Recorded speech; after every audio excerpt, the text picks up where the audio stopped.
ঢাকা কাকরাইলে একটা হোটেল ছিল, ওই হোটেলে আমি কিছু মেয়েদের নাচ শিখাইতাম। তুমি পীরের বিশ্বাস করো অথচ নিজের স্বামীরে বিশ্বাস করো না। উনি একটা চামের জুতা খুললা ওনার পায়ের থেকে আমাকে কমসে কম 20 থেকে 30টা জুতার বাড়ি দিচ্ছে। আলহামদুলিল্লাহ। বর্তমানে বয়স কত আপনার? 30+। 30+। জি ভাই। ওকে। আপনার জন্ম জেলা? জেলা নারায়ণ। বাবা কি করতো আপনার? আমরা বুঝে হয়ে দেখছি অনেক পরিশ্রমের কাজ করতো, মানে একেবারে দিন মজুর যেটাকে বলে। মজুর যেটা বলা হয়। 4টা ভাই বোন ছিলাম। আপনার পজিশন? 3 নাম্বার। আমি মাদ্রাসায় লেখাপড়া করছিলাম। আচ্ছা। তো মাদ্রাসায় ক্লাস 8-এ যখন উঠছিলাম কিছুদিন লেখাপড়া করছিলাম, তারপর মা বাবার লেখাপড়ার খরচটা চালাতে তাদের একটু কষ্ট হয়েছে, যে কারণে আমি ভাবছিলাম থাক তাদের সংসারে একটু হালটা ধরি, ওই হিসাব করে আমি লেখাপড়াটা ছেড়ে দিয়েছি। হালটা কিভাবে ধরছিলেন? আমার আব্বা যেহেতু এত বড় একটা সংসার পরিচালনা করে, দেখে আমি একটু কাজকর্ম করে আব্বাকে একটু সহযোগিতা করতে পারি কিনা। তখন আমাদের মদনপুর একটা নতুন গার্মেন্টস হয়েছে, অনন্ত গার্মেন্টস। ওকে। তো অনন্ত গার্মেন্টসে প্রথম জয়েন করলাম। তো গার্মেন্টস অবস্থায় কি মানে ছোটোবেলা থেকে একটা ইচ্ছা ছিল, এর পাশাপাশি নাচ গান ডান্স এগুলো একটা মানে একটু কালচারাল মাইন্ড যেটাকে বলে আমাদের দেশে। হ্যাঁ হ্যাঁ। তো আসলে এর পাশাপাশি ওগুলোও করতাম। ডান্সও করতেন? জি, ডান্স করতাম। আচ্ছা। আর ঢাকা কাকরাইলে একটা হোটেল ছিল, ওই হোটেলে আমি কিছু মেয়েদের নাচ শিখাইতাম। 2006 সাল থেকে ডান্সের সাথে জয়েন হয়েছি। যখন নাকি একটু বুঝতে শিখলাম, আমার বয়স যখন 20 হয়েছে, আমার মানে পার্শ্ববর্তী গ্রামে আমার এক ভাই ছিল, চাচা ছিল। জি। তো চাচাদের বাসায় আমি প্রতিদিন যাওয়া আসা করতাম। আচ্ছা। তো চাচাদের বাসায় ওই মেয়েটা বেড়াইতে আসতো। তো আমাদের চাচাতো ভাইদের মানে বেআইন লাগে, চোখে চোখ রাখি। তখন ভাবতেছি না, সেও আমাকে পছন্দ করে, আমিও তাকে পছন্দ করি। আচ্ছা।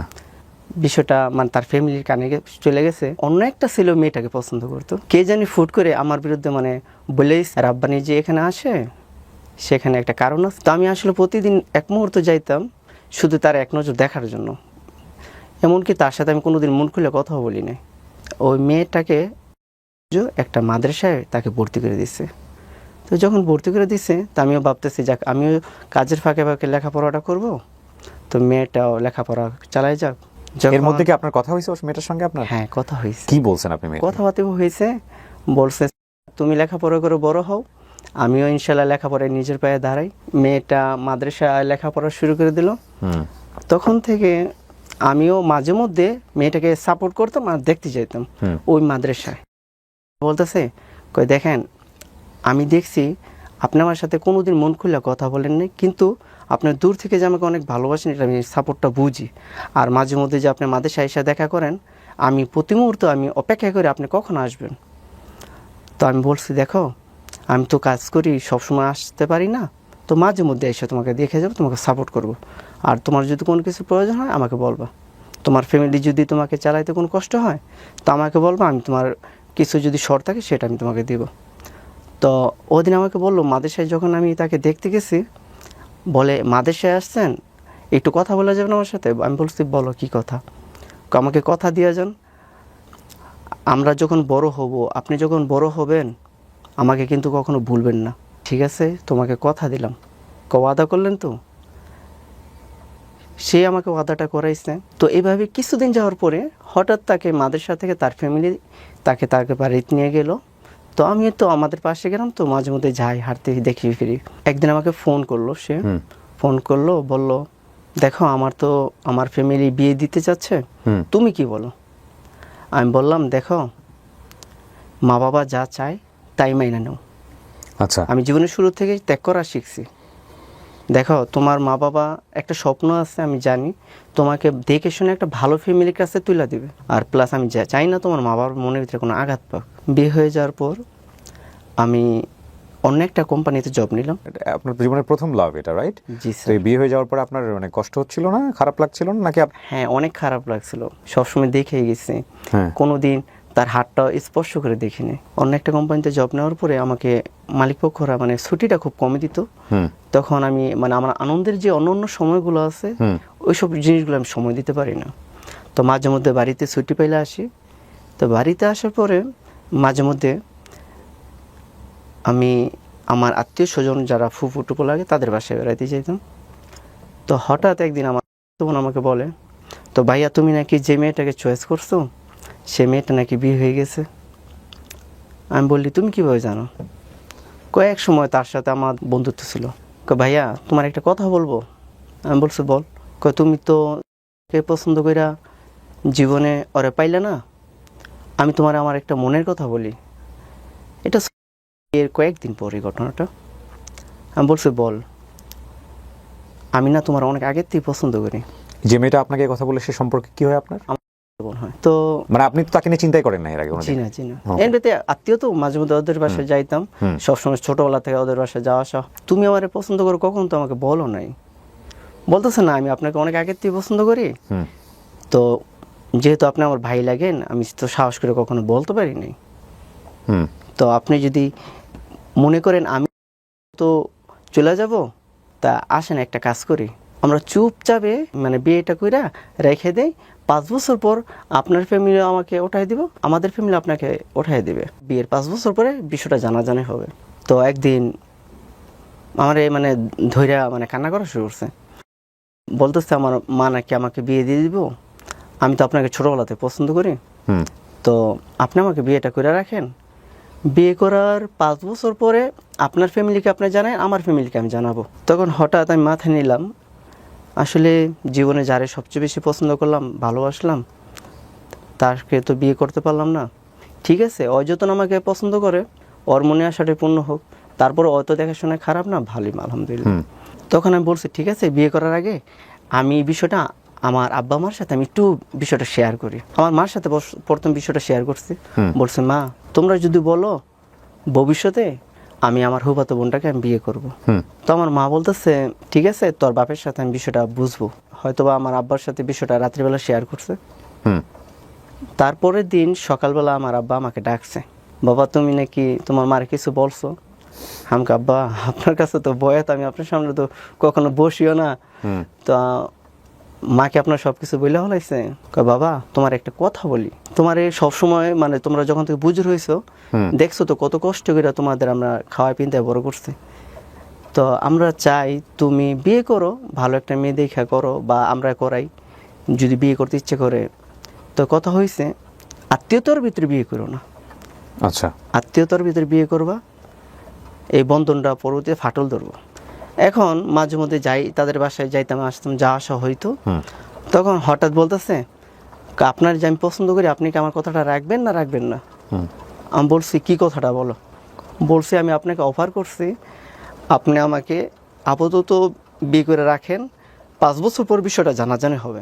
হঠাৎ সে একদিন স্কুলে এসে আমাকে ফোন দিচ্ছে। আচ্ছা, স্কুলে এসে ফোন দিয়ে বলে চলেন কাজীর বাড়িতে যাব। আমি বলতেছি হঠাৎ কাজীর বাড়িতে যাইবে? বলতেছে হ্যাঁ কাজ আছে, কাজীর বাড়িতে যাব, প্রয়োজন আছে, চলেন। মানে আপনাকে এর আগে কিছুই বলে না এসে? জি না। ওকে। তো বলতেছে যত যাবতীয় যা খরচ হইব আমি দিব, আপনি কোনো টেনশন করবেন না। আচ্ছা। তো আমি বললাম আমি টেনশন করব না, বিয়ের লাইফটা তো আমার তো এখানে বাবার একটা বিষয় আছে। বলছে না আজকে যদি বিয়ে না পড়াইতে পারেন, তো আমাকে যদি অন্য জায়গায় বিয়ে পড়ায় রাখে, তা আমার মনে আসাটা আর পূর্ণ হবে না।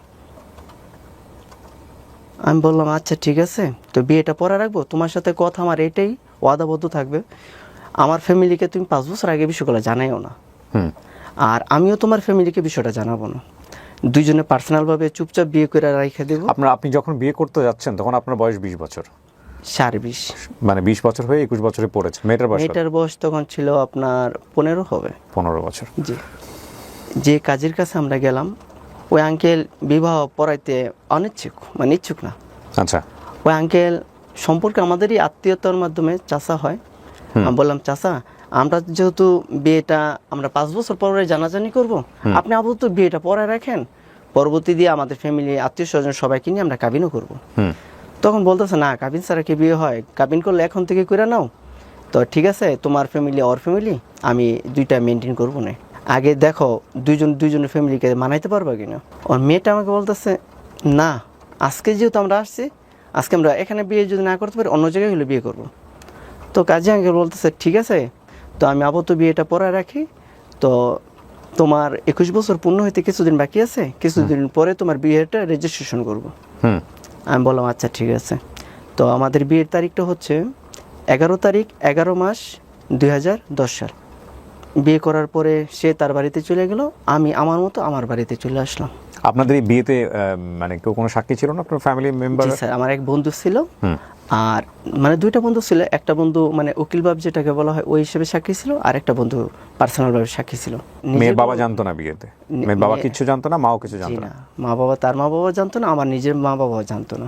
বিয়ে পড়ানোর 10 দিন পরেই কুরবানি ঈদ, সে আমাদের বাড়িতে চলে আসছে হঠাৎ, কোনো বলা নেই। এর আগে কি আসতো আপনার বাড়িতে? এমনি তো মাঝে মধ্যে মামার বেড়াতে বাড়িতে আসতো? বেড়াইতে আসতো। কিন্তু এই আশা কেমন ছিল? হঠাৎ করে এমনি বেড়াতে আসছে? হঠাৎ করে বেড়াতে আসছে, কিন্তু সাইড ব্যাগে করে 2 সিট জামা নিয়ে আসছে। আচ্ছা। তো আমি বলতেছি, তুমি যে জামা নিয়ে আসছো, তো হঠাৎ ঈদের দিন জামা নিয়ে আসছো কেন, আমাদের বাসায় কি থাকবা নাকি? কয় না, আমি না একবারের জন্যই চলে এসছে। আমাকে এটা কি বলে, একবারের জন্য চলে আসছে? যদি বাড়ি ফ্যামিলি জানে আমার অবস্থায় কি হইব, তোমার অবস্থাটা কি হবে? কারণ আমি যে তোমাকে বিয়ে করছি, আমার ফ্যামিলিকে তো আমি জানাই নাই। তুমি কি তোমার ফ্যামিলিকে জানাইছো? কয় না, জানাই নাই, টের পেয়ে ফেলাইছে। টের পেয়ে ফেলছে? হ্যাঁ। আচ্ছা। সে আমাকে বলতেছে টের পাইছে। আমি তো চাচ্ছি আমার ফ্যামিলি 5 বছর পরে জানুক বিষয়টা, আর আমি চাই তোমাকে আনুষ্ঠানিকভাবে সসম্মানে তোমাকে নিয়ে আসবো। বলতেছে না, আমি এখন বাড়ি থেকে ঈদের দিন প্রস্তুতি নিয়ে আসছে, আপনার সাথে আমি কোথাও চলে যাব। আপনি যদি আমাকে না নেন তাহলে আমি সুসাইড করব। আচ্ছা।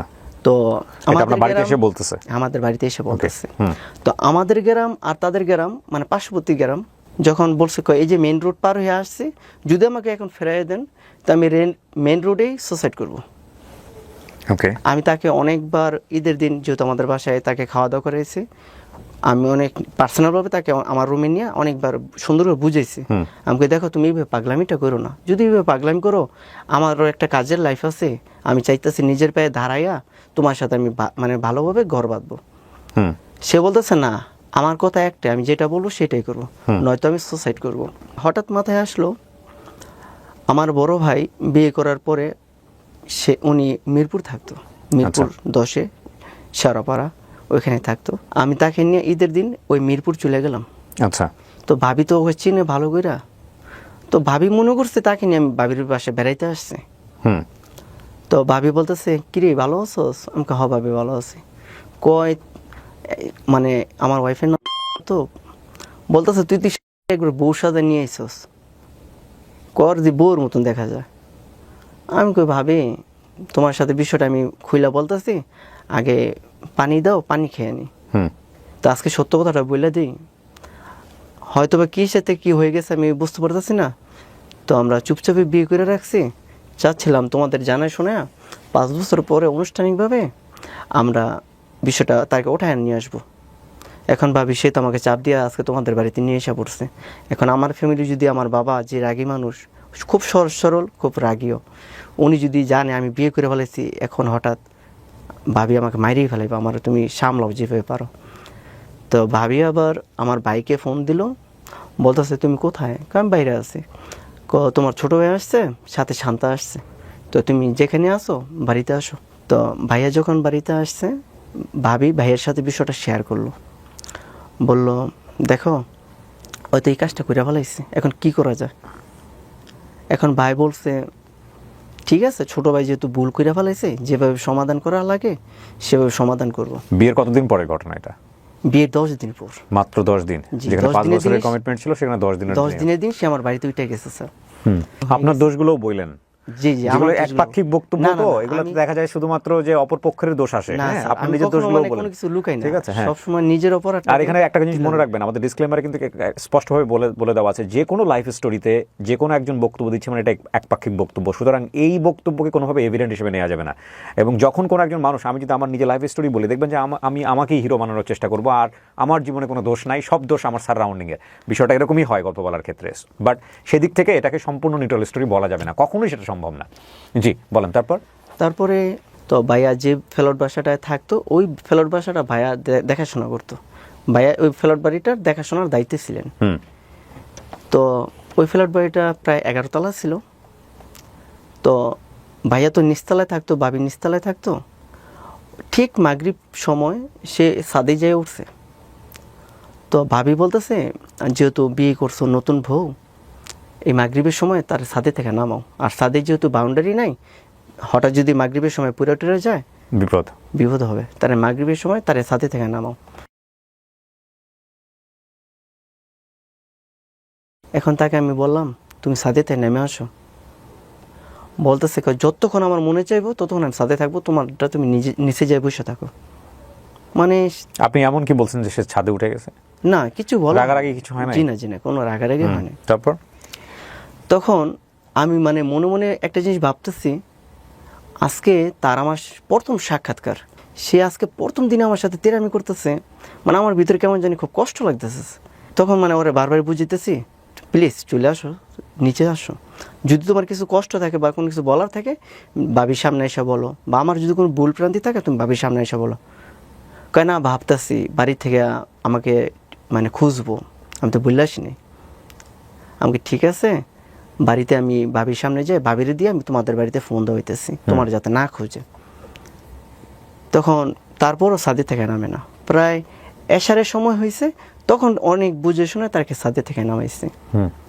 আমার ভাবি ওকে বলতেছে কি গো তুই এমন তেরামি করস কেন? বলতেছে ভাবি ভালো লাগে না তাই ছাদটায় দেখলাম আকাশের আবহাওয়াটা কীরকম। তখন বলতেছে ভাবি দেখো, যেহেতু ভুলটা দুজনই করছো, দুজনই শুধরে নিও, আমার দেবরটা খুব সরল সহজ সোজা, তারে তুমি কষ্ট দিও না। আমার ভাবি বুঝে শুনে তাকে আমাকে আলাদা মানে রুমে দিছে রাত্রেবেলা। এখন মানে আমার ভিতরে মানে খুব কষ্ট লাগতেছে। তার সাথে আমার প্ল্যানটা ছিল 5 বছরের কন্ট্রাক্ট, 5 বছরের পরে তার আমার সাক্ষাৎ হবে, 5 বছরের পরে আমার মা বাবার স্বপ্ন একটা পূরণ করে আসবো, নিজের পায়ে একটু দাঁড়ানোর প্ল্যান ছিল। এখন সে তো আমার সব কিছু প্ল্যানগুলোই মানে এক মুহূর্তে নষ্ট করে ফেলাইলো। তখন আমি ওরে বুঝাইতেছি দেখো আগামীকাল আমরা দুজন বাসায় চলে যাব, দেখো তোমাকে বুঝে শুনে আমার ভাইয়া তোমাদের বাসায় দিয়ে আসবে, আমি আমার বাসায় থাকবো। ও বলতেছে না আমি তোমাকে ছাড়া এক মুহূর্ত থাকবো না। আমি বলতেছি দেখো তুমি যে আমাকে এভাবে তেরামি করে আমাকে যে মানে বলতেছো, আমার তো আসলে কষ্ট হইতেছে ভিতর দিয়ে, কারণ আমার তো প্ল্যান ছিল তোমাকে নিয়ে একটা ভালো মানে ঘর বাঁধবো, কিন্তু আমি নিজের পায়ে দাঁড়ায় নিব, আমার এরকম একটা প্ল্যান ছিল। তুমি যে আমাকে আসলে এখন এভাবে ব্রেক মিলের মতো করতেছো, আসলে আমার ভবিষ্যৎটা তো আমি অন্ধকার দেখতেছি। বলতেছে আজকের পর থেকে আমি যেভাবে বলবো সেভাবে উঠতে হবে, সেভাবে বসতে হবে। কয় আগামীকাল বাসায় যাব ঠিক, কিন্তু আমার বাসায় না, তোমার বাসায়। আমার ভাইয়া আমার ভাবি তারাই ডিসিশন নেবে কে কার বাসায় যাবে। সে বলছে না আমি এখানেই বেড়াবো। ঈদের পরের দিন আসতে পারিনি, তার 2 দিন পর আমাদের বাড়িতে আসছি। আসার পরে বিষয়টা জানাজানি হয়ে গেছে। তো আমার আব্বা মানে এত বড় একটা কষ্ট মনের ভিতরে নিয়েছে, বলছে তোরে বাবা আমি এত আদর করি ছোটোবেলা থেকে, তুই আমার মনটা এমনভাবে ভাঙছস, তারপর দোয়া করি তুই সুখে থাক, কিন্তু আমার একটা স্বপ্ন ছিল তোরে নিয়ে।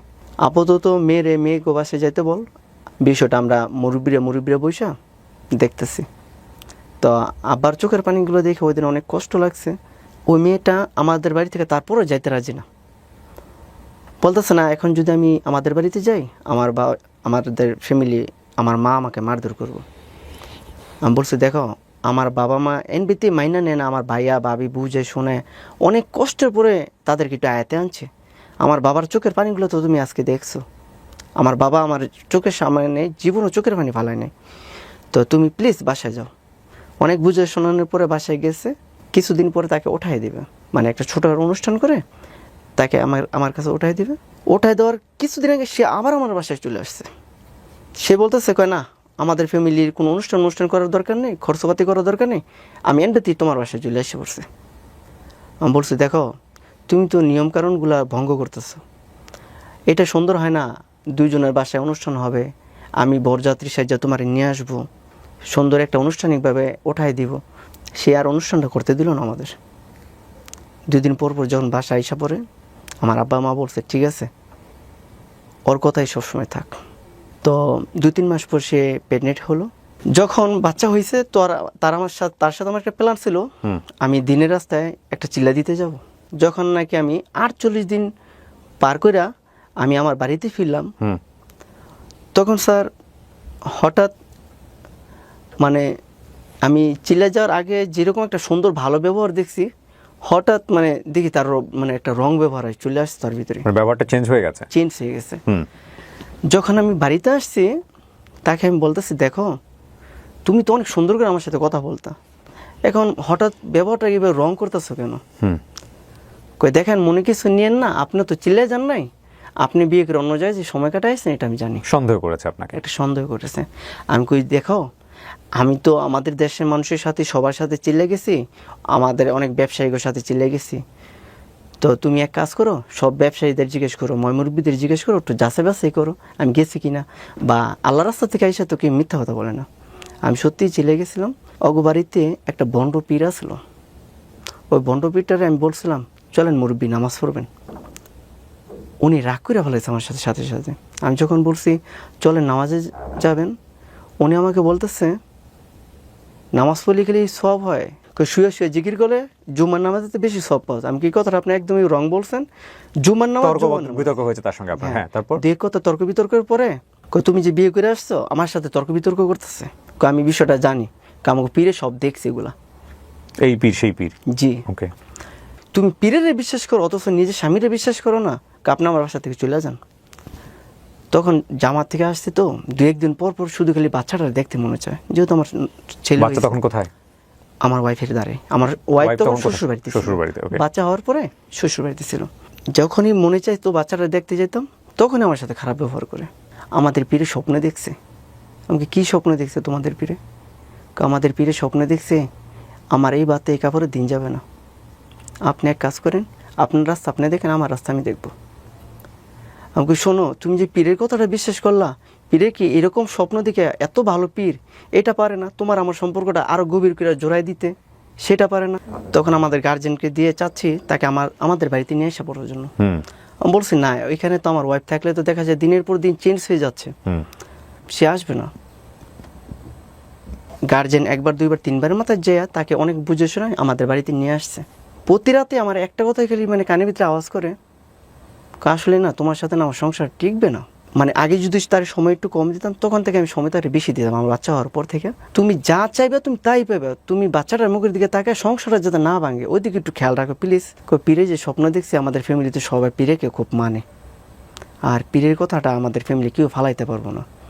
সে আমার সাথে যখন কথাগুলো শেয়ার করতো, তখন আমি বলছি দেখো, এই যে একটা মাসুম বাচ্চার দিকে তাকাও, তুমিও স্বামী পাইবা, আমিও ওয়াইফ পাবো, কিন্তু এই বাচ্চাটা যখন এতিম হয়ে যাবে, তখন এই বাচ্চাটার মধ্যে মাথায় হাত বোলানোর মতন মা থাকবে না, বাবাও থাকবে না।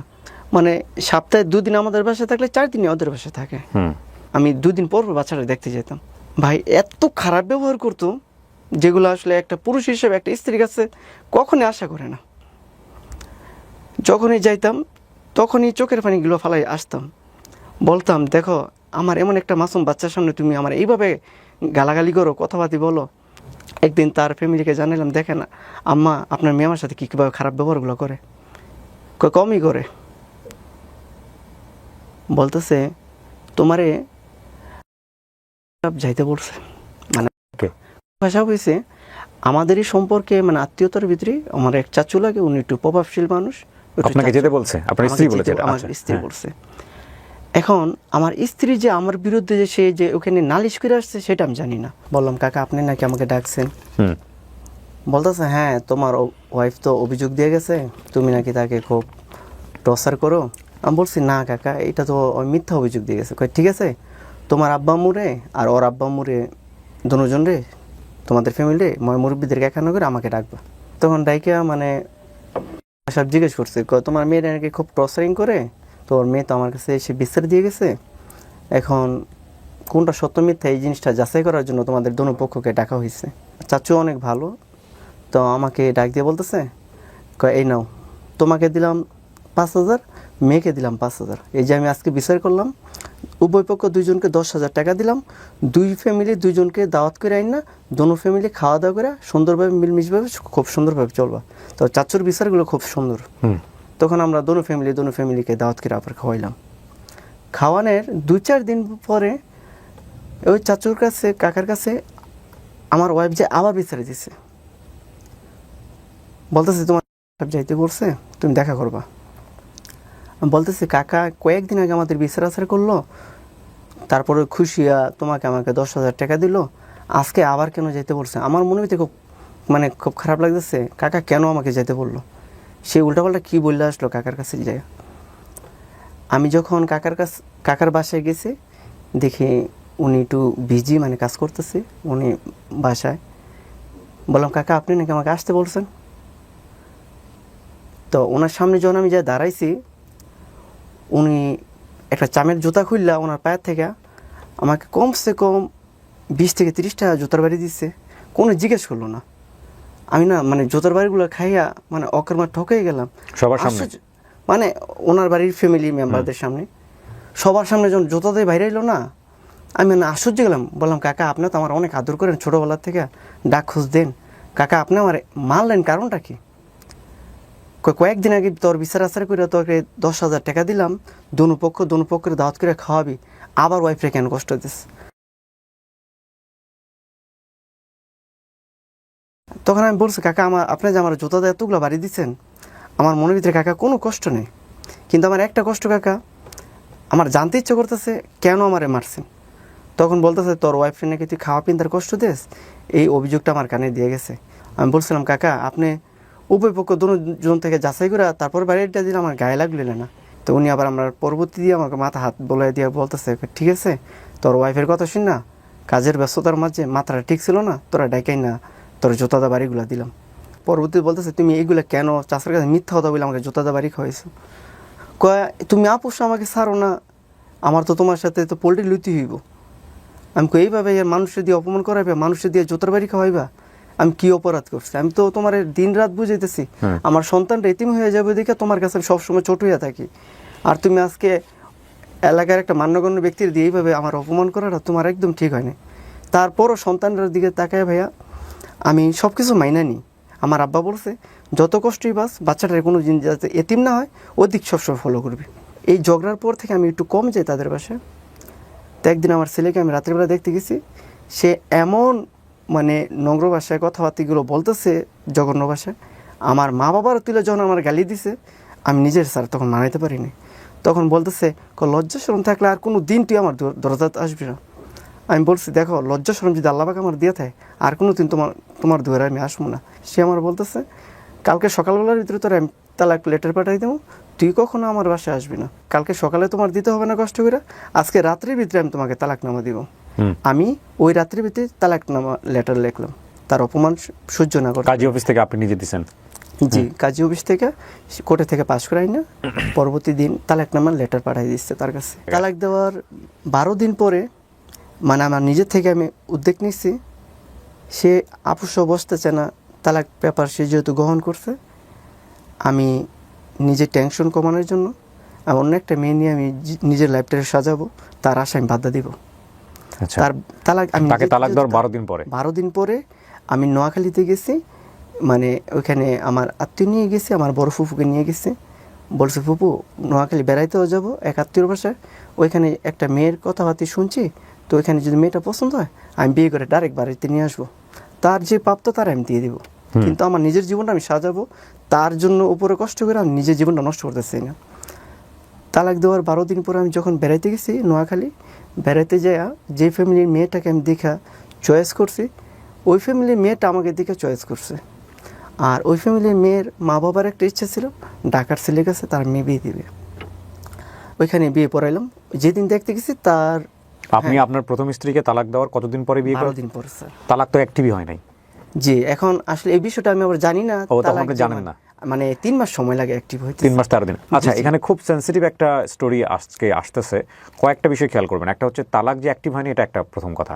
দ্বিতীয় বিষয়টা হচ্ছে যে উনি তখনও ইমোশনের মধ্যে আছে, তালাকটা দিয়েছে উনি কিন্তু মানে এক ধরনের কষ্ট পেয়ে রাগ করে, জি স্যার। এবং সেই রাগ থেকে আরেকটা বিয়ে করতেছে। এগুলো খুব গুরুত্বপূর্ণ এবং এগুলা পয়েন্টগুলো ট্রিক করার চেষ্টা করবেন, দেখেন কি হয় সামনের দিকে। হ্যাঁ, তারপর সম্পূর্ণ এই বিষয়গুলা আমার লাইফ স্টোরিগুলা আমি দ্বিতীয় ওয়াইফ যাকে বিয়ে করি ওনাকে তাকে কি আমি জানাইছেন আপনি বিয়ের আগে? হ্যাঁ, আমি সব মানে তার সাথে যেদিন দেখতে গেছি একের সম্পূর্ণ লাইফ স্টোরিগুলা কি কি হয়েছে না হয়েছে আমি সম্পূর্ণ বিস্তারিত খুলে বললাম।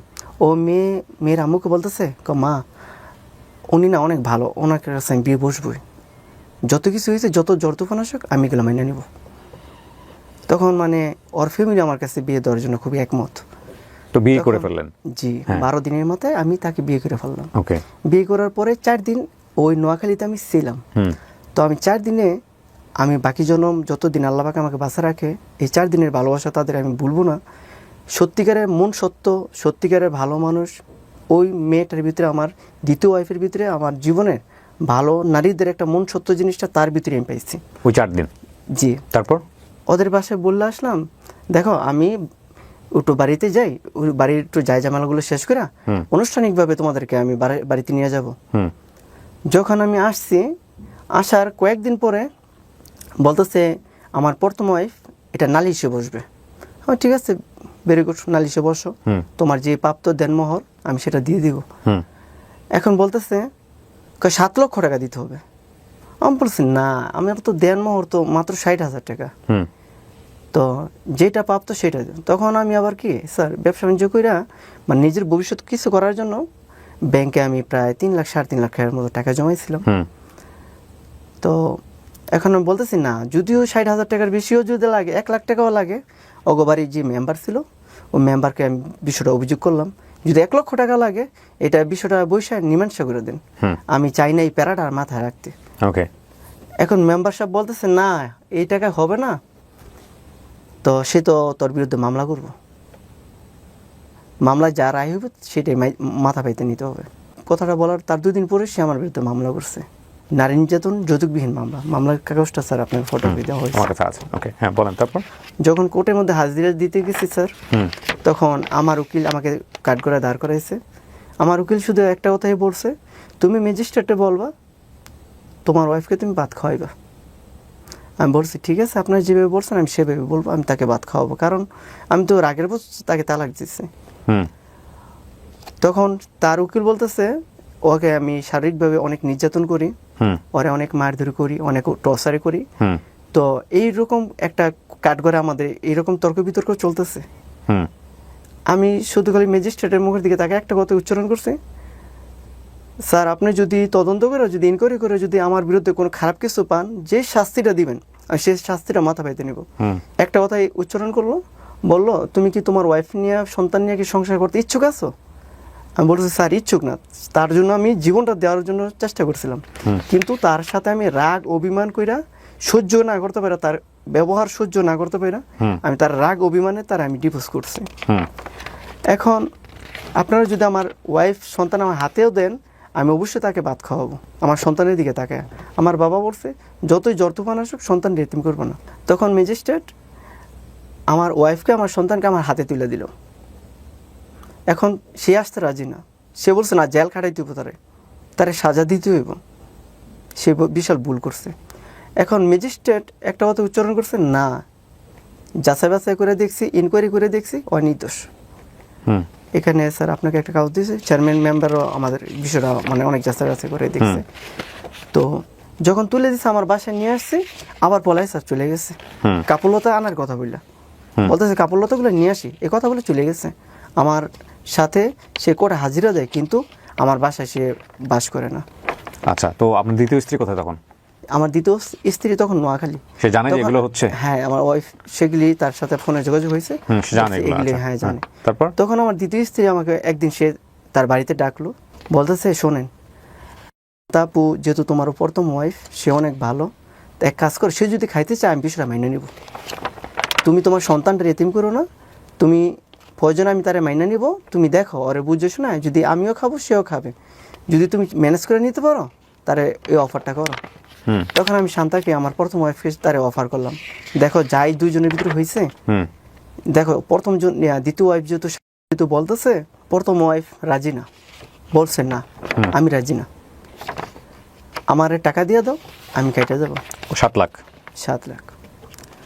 তখন আমি বলছি না, আমি মামলায় যেহেতু খাইয়া ফেলাইছি, তোমার সাথে আর আপোষ এইবার যাইতে রাজি না, কোর্ট থেকে যেটা রায় হবে আমি সেটাই মাথা পাইতে নেব। তো যতবারই হাজিরা দিই ম্যাজিস্ট্রেট আমার সন্তান আমার ওয়াইফ আমার হাতে তুলে দেয়। যেদিন তৃতীয় হাজিরার সময় আমার হাতে তুলে দিছে, কোর্টের ভিতরে সে আমার গায়ে হাত তুলে বলেছে, তখন না আমিও তার গায়ে হাত তুলে ফেলাইছি। সে হাত তুলছে, আপনিও তুলছেন? হাত তুলছি, কিন্তু মানে ম্যাজিস্ট্রেটের রুম থেকে বের হয়ে বারিন্দায় হয়তো আমার গায়ে তারা যখন আঘাত করছে আমার রক্ত বের হয় নাই, কিন্তু আমি যখন নাকি তাদেরকে শ্যুট করছে, মানে তার নাক দিয়ে রক্ত বের হয়ে গেছে, তার আম্মুর নাক দিয়েও রক্ত বের হয়ে গেছে। কিন্তু ম্যাজিস্ট্রেটের লোকজন এই বিষয়টা দেখা পরবর্তী দেওয়ার সাথে সাথে আরেকটা মামলা করলো, সঙ্গে সঙ্গে স্পট একটা মামলা হয়েছে, স্পট আরেকটা মামলা হয়ে গেছে, সাথে সাথে আমার বিরুদ্ধে ওয়ারেন্ট হলো। তখনও আমি তাদের বাড়িতে আবার আসছি, বলছি কেন আমার জীবনটা নিয়ে এত খেলা খেলতেছিস, যদি নাই খাস বা নাই চলতেছিস আমার সাথে, তাহলে একটা আপোষের মধ্যে তোরা তা রাজি না, তো কেন কোর্টের মধ্যে মামলা করে আবার কেন আমার ওয়ারেন্ট বার করলি। তখন আমার সাথে চ্যালেঞ্জ করলো আমার ওয়াইফ, বলছে টাকা পাই বা না পাই, তোমার আমি জেল খাটাবো 7 বছর, এটাই তোমার চ্যালেঞ্জ। আমি তোমার চ্যালেঞ্জ গ্রহণ করলাম, একদিন জেল খাটবো না, এটা আমার চ্যালেঞ্জ। ওয়ারেন্ট হয়ে গেলে আপনি কি করলেন? তখন আমার বাড়িতেই আমি বাস করতেছি। আচ্ছা, ওয়ারেন্ট হলো তো আপনাকে সাথে সাথে ওয়ারেন্ট হলো তো সাথে সাথে অ্যারেস্ট করে নেই। আচ্ছা, পুলিশ যখন আমাদের বাড়িতে আসছে তখন হয়তো আমি বাড়ির বাইরে ছিলাম, আমাকে পায় নাই, ওই দিন চলে গেছে।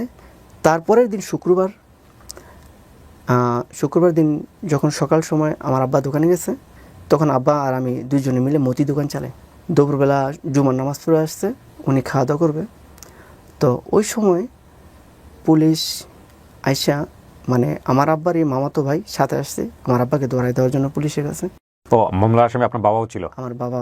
মানে ওখানে হাতাহাতি আপনিও করছেন, আপনার বাবাও করছে? না, ওনারা এখন হাতাহাতি করেন। আমার আব্বার কথা হয়েছে, ঠিক আছে আমি খানাটা খাইতে বসি, খানাটা খাই, আমার যে মামা শ্বশুর সম্পর্কে আমার এই আব্বার ভাই হয়, বলছে না খানা খাওয়ার কোনো সময় দেওয়া যাবে না। তখন পুলিশ সাথে সাথে অ্যারেস্ট করে আমার আব্বাকে ওই দিন রাত্রে, ওই সময় আপনি কই ছিলেন? টাইমে ওই দিন আমি বাসায়। আচ্ছা, যখন নাকি আমার বাবা মানে কোন বাসায়? মানে দোকান থেকে আমাদের বাসা। ও আচ্ছা আচ্ছা, আপনার বাবা কোথায় ছিল? আমার বাবা দোকানে ছিল। আর দোকান থেকে অ্যারেস্ট করছে? জি, দোকান থেকে অ্যারেস্ট করছে। আর আপনি তখন বাসা থেকে খবর পেয়ে পালিয়ে গেছেন? আমি বাসা থেকে মানে খবর পেয়ে পাশের বাসায় ছিলাম। এখানে একটা বিষয় আমি বারবার বলি আপনাদেরকে, আমি আবারও বলছি, এটা একপাক্ষিক বক্তব্য। যাকে নিয়ে যেভাবে বক্তব্য দেওয়া হচ্ছে, সেই ব্যক্তি যদি এখানে উপস্থিত থাকতেন তাহলে অবশ্যই বক্তব্য অন্যরকম হতো। সুতরাং একপাক্ষিক বক্তব্যকে কোনোভাবে এভিডেন্ট হিসেবে নেওয়া যাবে না।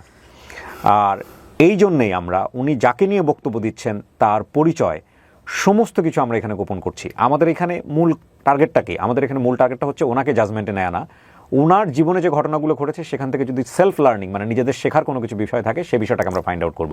সুতরাং এই বক্তব্য বা এই স্টোরি কোনোভাবেই জাস্টিফিকেশনে নেওয়ার সুযোগ নাই। উনি যেটা বলতেছে সেটা 100% সত্য, সেটা আমরা দাবিও করছি না। তখন আমি জানতে পারলাম আমার আব্বাকে দোকান থেকে ধরে নিয়ে গেছে।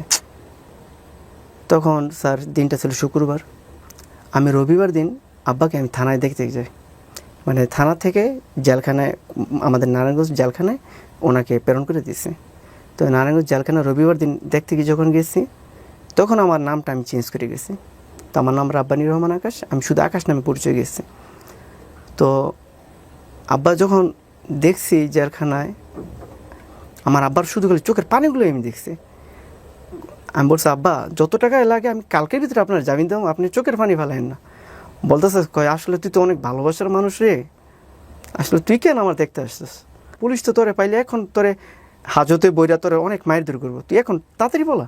বাবা চাচা উকিল দিরা রবিবার দিন আমার বাবারে জামিন দেওয়াইলাম। সোমবার দিন কোর্টে আমাদের হাজিরা। সোমবার দিন যখন কোর্টে গেলাম, আমিও হাজির হয়েছি। আমার উকিল বলছে তোমার হাজির হইতে হবে, ভাগ্যে যদি জেল থাকে জেল হবে, আর যদি ভাগ্যে যদি ভালো কিছু থাকে তো ম্যাজিস্ট্রেটই বুঝবে কী হয়েছে না হয়েছে।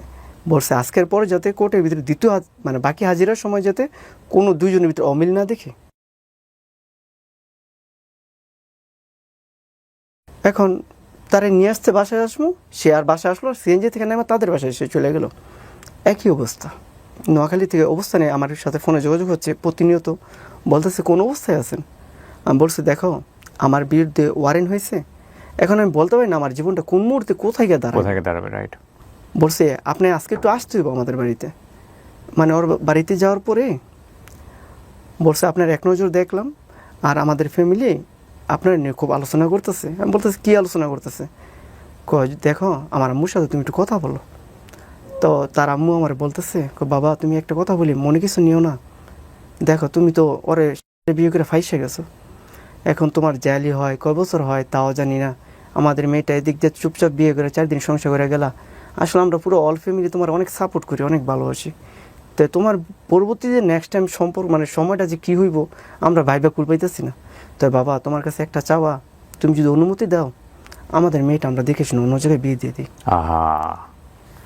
এই জিনিসটা স্যার যখন শুনছি যেমন আকাশটা মাথায় বলল, খারাপ সময় যখন আসে চতুর্দিক থেকে আসলে স্যার যদি আমার থেকে ভালো কোনো ছেলে পান তাহলে আপনার সাথীকে দেখে শুনে বিয়ে দিন। তো এইভাবে করতে করতে ঠিক 6 মাস পার হয়ে গেল মামলার। তো ওরা দেখা যেতেছে মানে কোনোভাবেই জেল কাটাইতে পারতেছে না। কোর্টও আমাকে জেল দিতেছে না। ওর এক সময় বিরক্ত হয়ে বলতেছে কি আপোষে আসবো। আপোষে বসলাম, বসার পরে সে ডিসিশন ভাত খাবে না।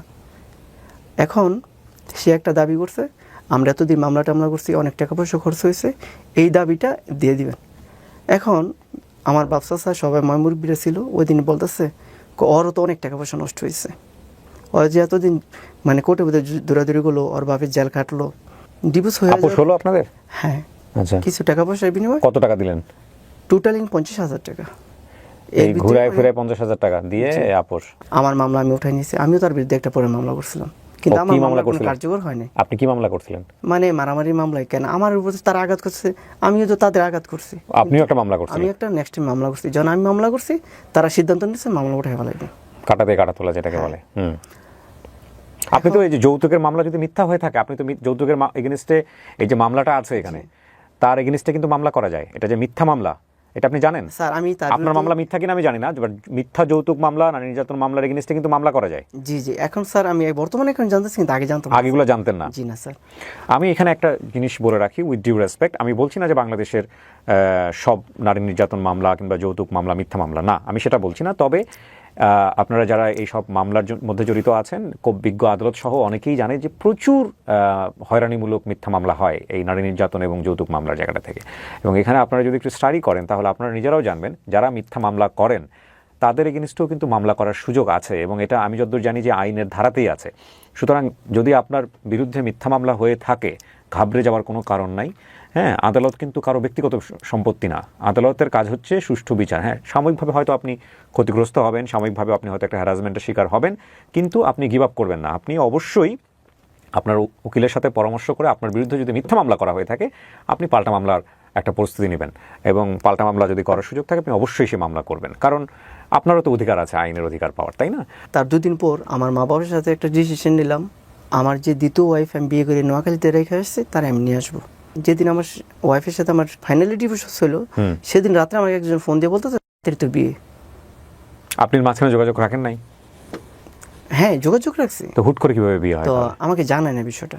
আপনার মধ্যে ডিভোর্স হয়েছে? আপনাদের বিয়েটা কিভাবে হয়েছিল? কাগজে কলমে হয়েছে? হ্যাঁ, কাগজ কলমে কাবিনও হয়েছে। আপনি ডিভোর্স দিয়েছেন না তার আগে? আমি তো দ্বিতীয় ওয়াইফের কোনো ডিভোর্স আমি পাইনি, এখনো পাইনি। আপনি তাকে ডিভোর্স দেন নাই? জি না। তো হুট করে এসে বিয়ে বসে গেল? তারপর আমার আসলে কথাটা বিশেষ হলো না, কিন্তু ওই দিন ফোন দিচ্ছি নাম্বার বন্ধ পাচ্ছে, তারপরের দিনে ফোন দিচ্ছি নাম্বার বন্ধ পাচ্ছে। শুক্রবার দিন যেমন আমার প্রথম ওয়াইফের সাথে সব কিছু ডিসমিস হলো, রবিবার দিন আমি সরাসরি নোয়াখালী চলে গেলাম তাদের বাড়িতে, বিকেলে রওনা দিচ্ছি, যাইয়া রাত্রে 9টা পৌঁছাইছি। এখন যখন সামনে যাই আমি পৌঁছেছি, সে তার সাথে আমার কোনো যোগাযোগ হয় না, সে যেমন আসার জন্য প্রস্তুত হয়ে আছে। আমি যখন যাই পৌঁছেছি, পৌঁছানোর পরে মা চোখের পানি ফেলাইতেছে আমার জন্য। তখন বলতেছি তোমার আমি নিতে আসছি, তখন সে সাথে সাথে মানে বরকাটা পইরা ঢাকা এসে পড়বো। এখন আমি ঢাকায় যখন নিয়ে আসলাম। ও নিয়ে আসছেন আপনি? হ্যাঁ, রাত্রে যে মানে জিজ্ঞেস করেন না আপনার বিয়ে হয়েছে কিনা? না, এগুলো স্যার আমি জিজ্ঞেস করি নাই। কি ধরনের কথা এগুলো? বিষয়টা হচ্ছে আমি জিজ্ঞেস কেন করি নাই স্যার, আমি যখন গেছি যাইয়া ওদের বাসায় যে এক গ্লাস পানি খাইছি, তখন সেটি মানে প্রস্তুতি নিতেছে আমার সাথে চলে আসবো, মানে সেও আমার পাগলের মতন ভালোবাসে। তারপর যখন নাকি আমি ঢাকা আসি রাত্রে 3টা বাজে ঢাকা এসে পৌঁছাইছি, সাথী মানে খাটে শুয়ে আছে, আমি নিচে বসে আছি। তখন সাথীকে বলতেছি, সাথী একটা কথা শুনছি, একটা কথা শুনলাম গতকালকে রাত্রে একজনে ফোন দিয়ে এই কথা, মানে 2 দিন আগে রাত্রে ফোন দিয়ে এই কথাটা আমাকে একজনে বলছে, তোমার নাকি বিয়ে হয়ে গেছে, কথাটা কি সত্যি? এখন এই কথাটা যখন আমি তাকে প্রশ্ন করলাম, সে চুপচাপ নীরব হয়ে আছে। আধা ঘন্টা পর সে আস্তে উত্তর দিল কি, হ্যাঁ গত 2 দিন আগে আমার বিয়ে হয়ে গেছে। আমার মাথায় তো মানে পুরো মানে কি বলবো, মানে আকাশটা ভেঙে পড়লো। বাবা নাই? বাবা নেই, মেয়েটা অনেক ভালো, তার বাবা নেই। আমি বললাম তো তুমি আমার সাথে আসলা কিসে লেগা? আমি তো আপনার আমার জীবন চেয়ে বেশি, লাইফের চেয়ে বেশি ভালোবাসি, আমি আপনারা ছাড়া কিচ্ছু বুঝি না। আমি বললাম দেখো সাথী, আমি এতদিন বহুত কষ্টের নৌকা পাইছি, তো আজকে আমি হয়তোবা মুক্তি হইয়া তোমারে নিয়ে আসছি, ভাবছিলাম তোমারে নিয়ে আমি ঘর বাঁধবো, কিন্তু তোমারও গতকালকে বিয়ে হয়ে গেছে, অর্থাৎ তুমি অন্যজনের হয়ে গেছো। তো তুমি তো আমার বাড়িতে যখন আমি গেছিলাম, তুমি তো এগুলো আমাকে বাইঙ্গা বলতে পারতা। আমি তোমাকে একটা কথা বলি। সাথী বলতেছে বলেন। আমাকে দেখো, আমি এমন একটা ছেলে, আমি চাই না অন্য একটা ছেলে তোমাকে 2 দিন আগে বিয়ে করছে তার লাইফটা নষ্ট হোক, কারণ সে তো নির্দোষ। হুম হয়তো সে আমার জীবনের কাহিনী কিছুই জানে না, হুম সে তো তোমাকে ভালো জেনে বিয়ে করছে। তো তুমি যদি আমার সত্যিকারের সাথে অনেক ভালোবাসা থাকো, আমি এখন এই মুহূর্তে তোমাকে গাড়িতে উঠাই দেবো, তুমি বাড়িতে যাইবা। যদি তোমার কেউ প্রশ্ন করে রাত্রে কোথায় গেছিলা, তো তোমার যেহেতু নারায়ণগঞ্জ মামা বাড়ি আছে, তো তুমি বলবা আমি নারায়ণগঞ্জ আমার মামা বাড়িতে গেছি। তো আমার রিকোয়েস্ট একটাই তোমার উপরে, তুমি যদি সত্যিকারে আমার ভালোবাসো তো আমার কথাটা তুমি রাখো। আপনি যেগুলো বলতেছেন এগুলো কিন্তু সোশ্যাল মিডিয়াতে যাবে, জি স্যার, লক্ষ কোনো লক্ষ মিথ্যা কথা মানুষ দেখবে, 100% উল্টাপাল্টা মিথ্যা কথা বলে কিন্তু আপনার না, জীবন নাজেহাল হয়ে যাবে। স্যার এগুলো Okay. একটা 100% সত্য। ওকে, হ্যাঁ, তারপর ভদ্রমহিলা কি করছে, চলে গেছে? না স্যার, তখন সে খালি চোখের পানি ফেলাইতেছে। গেছে কিনা শেষ পর্যন্ত এটা বলেন? হ্যাঁ গেছে। ওকে, আচ্ছা। সকালবেলা আমি তাকে গাড়ি তুলে দিয়েছি, সে চলে গেছে। হুম তো যাবার সময় বলতেছে আমাকে কি ম্যানেজ করে রাখা যায় না? আমি বলছি না, আমি চাই না আমার ভাগ্যটা হ্যান পেতেও খারাপ, হ্যান পেতেও খারাপ, আমি চাই না অন্য একটা ছেলের ভাগ্য নষ্ট হোক। না, আপনি তো এটা হইলো না তো, আপনার ভাগ্য অন্য ছেলে তো বিয়েই হয়নি আইন মতো, বিধান মতো। এখন স্যার আমি তাকে বলছিলাম আপনি এখানে অতি মানে সিনেমাটিক নায়ক হয়ে গেছেন, হিরো হয়ে বিষয়টা গেছেন হচ্ছে একদম। স্যার, আমি বলছি তুমি যে আমাকে মানে অন্য ছেলের কাছে বিয়ে করছো, আমাকে ডিভোর্স করছো? বলছো হ্যাঁ, শুক্রবার দিন কোর্টে আমাদের বিয়ে হয়েছে, তো আপনাকে কোর্টের মাধ্যমে আমি ডিভোর্স করে পরে বিয়ে বসছে। কদিন আগে ডিভোর্স করছে সে? মানে ডিভোর্স সাথে কদিন সাথে পরে বিয়ে করছে? ও ডিভোর্স করে সাথে উকিলের মাধ্যমে আমাকে সাথে সাথে ডিভোর্স করে সে নাকি অন্য ছেলের সাথে সাথে না, সাথে এটা বিয়ে তো হয়েছে। ডিভোর্স ডিভোর্স হয় না সাথে সাথে ডিভোর্স করে। একজনের কাছ থেকে ডিভোর্স দিলে তার ডিভোর্স লেটার আমি পাইনি। সেটা বড় কথা নাই, কথা হচ্ছে যে ডিভোর্স হলে এক পক্ষ থেকে, যে কোনো একজন পক্ষ থেকে ডিভোর্স হলে এটা টাইম আছে, টাইম ফ্রেম আছে। সেই টাইম ফ্রেম না যাওয়া পর্যন্ত, এটা আমাদের ধর্মেও আছে, জি না স্যার। যাওয়া পর্যন্ত এটা ডিভোর্স অ্যাক্টিভ হয় না। আপনার ডিভোর্স হয় না এটা, আর যে ছেলেটা বিয়ে করছে তারও বিয়ে হয় নাই। তো এখন স্যার আপনারা জানেন তো আমাদের ক্রিকেটার নাসির কিন্তু একটা জি, বড় জি, সমস্যায় এই পড়েছে। problem-ই আমরা জানি না feel এটার করতেছে। সত্য না মিথ্যা, সেটা তো কোর্ট জি বলবে। স্যার, আমি ক্রিকেটার এগুলো নাসির কিন্তু দেখতেছি। এরকম একটা সমস্যায় পড়েছে। এরকম ফিলই করতেছে। হুম।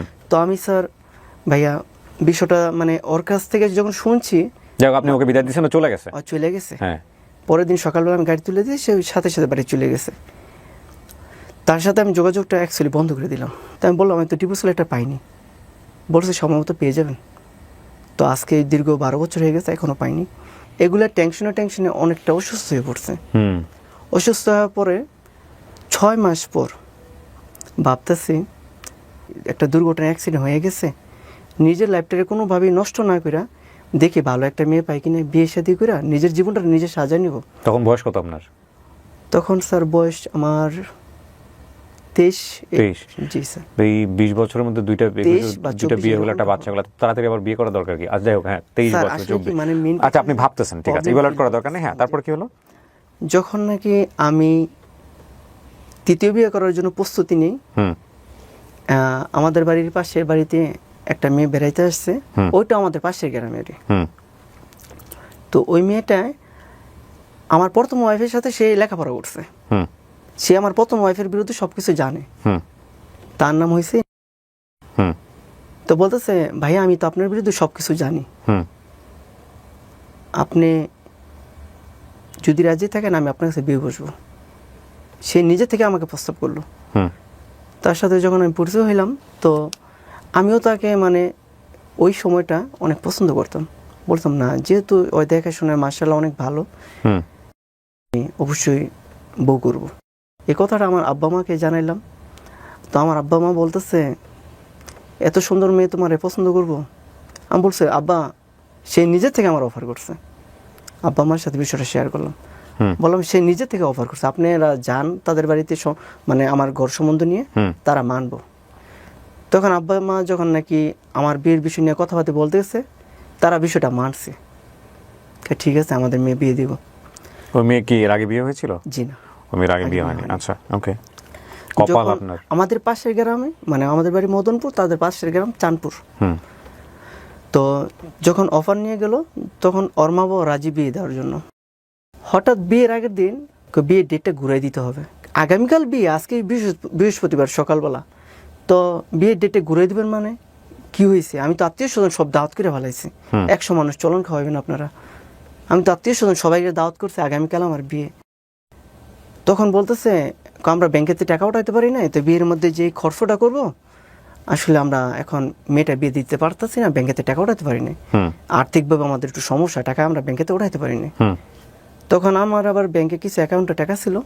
তখন আমি বললাম ঠিক আছে, বেশি সমস্যা হলে আপনারা আমার থেকে ধার হিসেবে নেন, তাহলে পরবর্তীতে আপনাদের যখন সময় ভালো হয় আমাকে রিটার্ন দিন। হুম বললে ঠিক আছে তাহলে 50,000 টাকা দাও।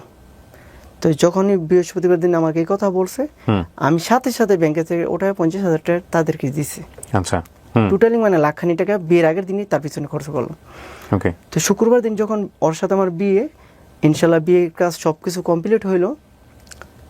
শুক্রবার দিন বিয়ের মাগরিবের পরে যখন নাকি বিয়ে পড়ানো হয়েছে, হঠাৎ আর একটা মশলা দিল, বউ দিবে না। কেন দিবে না? বলছে বউ আবার 6 মাস পর অনুষ্ঠান করে একবারে উঠাই দিব। তখন ওইখানকার মেম্বার সাহেব, তো উনি আমাকে খুব আদর যত্ন করে, উনি চিনে জানে। তো উনি বলতেছে ঠিক আছে তোমার বউ যদি তুমি নিয়ে যেতে চাও, তোমার অধিকার আছে, তুমি নিয়ে যেতে পারো। আমি বলতেছি ওর বাপ মা তো এখন বলতেছে দিবে না। আমি বলছি আজকে যেহেতু আমাদের বাড়ির সবাই সদস্যরা অপেক্ষায় আছে, আমি আজকে নতুন বউ বাসায় নিয়ে যাব, তো ঠিক আছে আজকে বাসায় নিয়ে যাই, প্রয়োজনে বিয়ের পরের দিন আরাবুলের সময় এসে সে কয়েকদিন থেকে যাবেন, বা যতদিন রাখে আপনারা রাখেন। এখন মানে বলতেছে 6 মাস পরে আবার অনুষ্ঠান করে বড় করে দিবে। আমি বলছি আমি তো এত বড় অনুষ্ঠান তো আমার প্রয়োজন নেই। তো আমার বউ আমি নিয়ে গেলাম। তো মেম্বারশিপ আমাকে সহযোগিতা করছে, ঠিক আছে তোমার ওয়াইফ তুমি নিয়ে যাও। তো আমার ওয়াইফ আমি বাসায় নিয়ে আসছি। তো বিয়ের পরের দিন অগো বাড়ির ফ্যামিলিদেরকে আমি সবাইকে দাওয়াত করছি, আমার বাড়িতেই না খাওয়া দাওয়া করেছি। তারপরে অগো মেয়েরে ওরা বাড়িতে নিয়ে গেছে, আমারও সাথে নিয়ে গেছে। এখন দেখি রাত্রিবেলা দুজনকে 2 রুমে দিয়ে দে। আমি আসলে ওদের মানে কোন মতিগতি বুঝতেছেন না আপনি? হ্যাঁ। তাদের মতিগতি যখন বুঝতেছি না, তখন আমি আমার ওয়াইফকে প্রশ্ন করলাম আসলে বিষয়টা কি হইতেছে আমি বুঝতেছি না। আমার ওয়াইফও বলতেছে যে আমার তৃতীয় ওয়াইফ, সে বলতেছে আমিও বুঝতেছি না আমার মা বাবা কি আচরণ করতেছে, আমাকে আলাদা রুমে রাখে, তোমার আলাদা রুমে রাখে। যখন আরাবিলের দিন মানে বিয়ের 2 দিন পরে আমি যখন নাকি জিজ্ঞেস করলাম আমার ফ্যামিলি থেকে মানুষ আসতেছে, তারে নিয়ে যাব। কয় তোমার ফ্যামিলি মানুষ আসতে নিষেধ করে দাও, তারে আমরা দিব না। আমি বলছি কেন দিবেন না? সে আমার ওয়াইফ, নিব না না নিব এটা তো আমাদের ডিসিশন। বলতেছে না দিব না। কেন দিব না?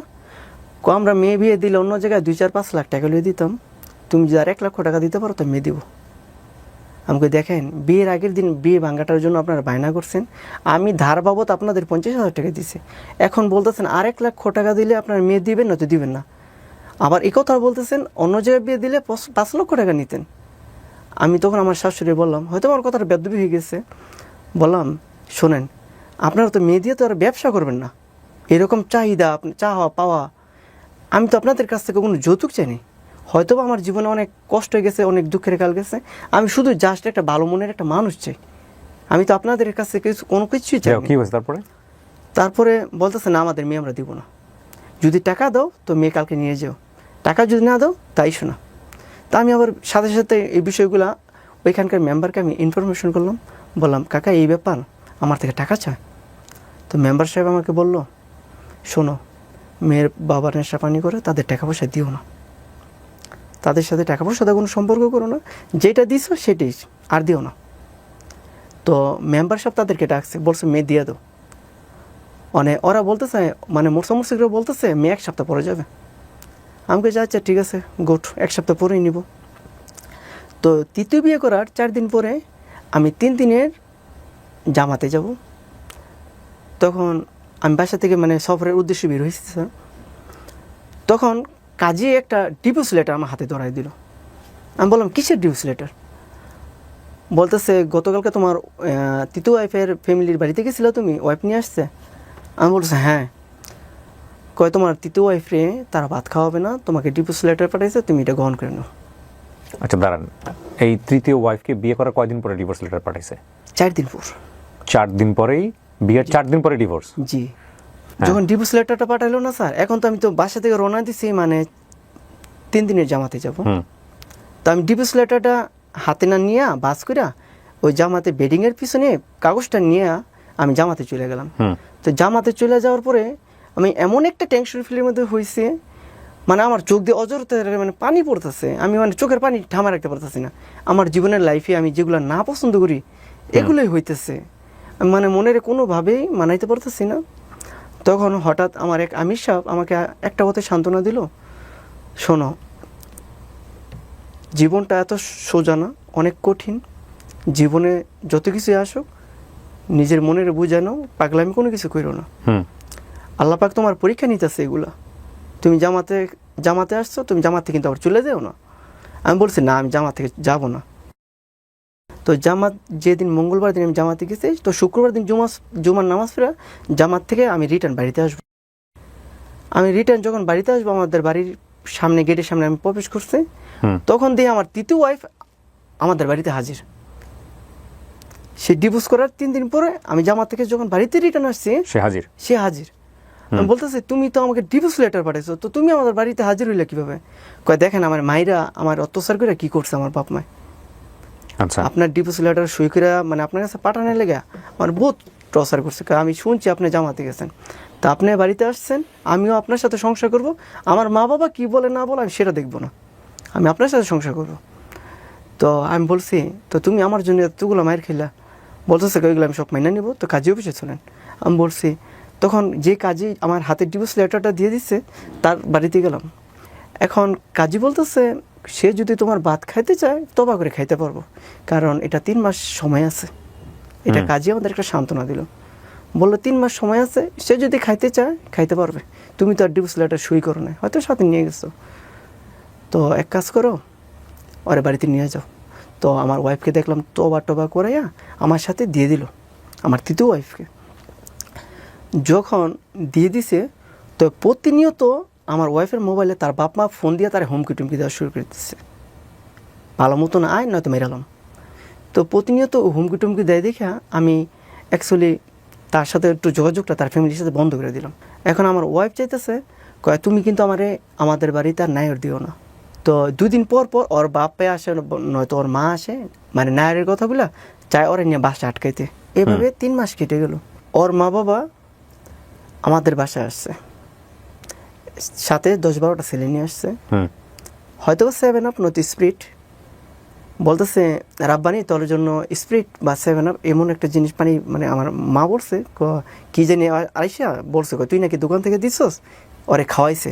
খাওয়ার পরে সে অজ্ঞান হয়ে গেল, তারে নিয়ে গেছে।